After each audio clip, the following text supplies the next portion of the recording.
I'm Tim Durkovic, president of the Durkovic Group with Elliman Real Estate, and welcome to this installment of Real Estate Tips for Buyers. The focus of this video is, what do I need to do in order to make sure my financing is in order before I start shopping? As one of the top agents in the area, having sold in the hundreds of millions in property, I always make sure my buyers' finances are securely in place before we go shopping.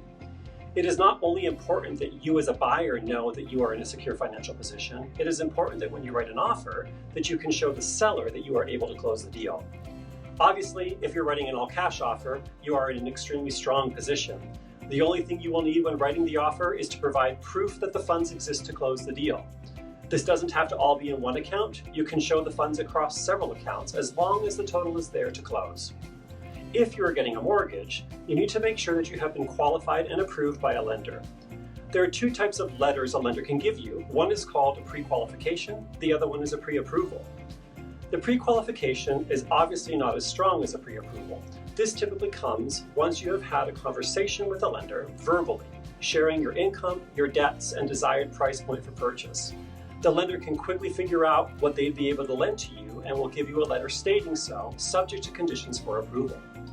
The pre-approval, however, comes after you have provided paperwork to the lender that verifies the conversation which led to the pre-qualification. In a competitive selling market, most sellers will require a pre-approval to accompany the offer you are sending in on the property. It's also important to talk to more than one lender, as every lender will have access to different products depending on your situation.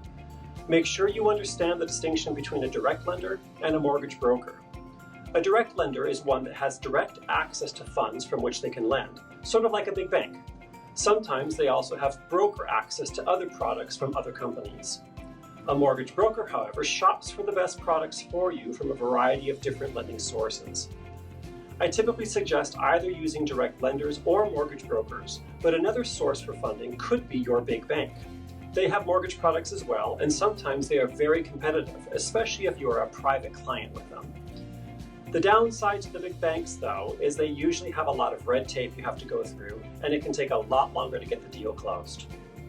If you have any questions on this topic, or anything else real estate related, or if you want any additional information, please don't hesitate to call, text, or email me at 310-738-8098 or tim.durkovic@elliman.com.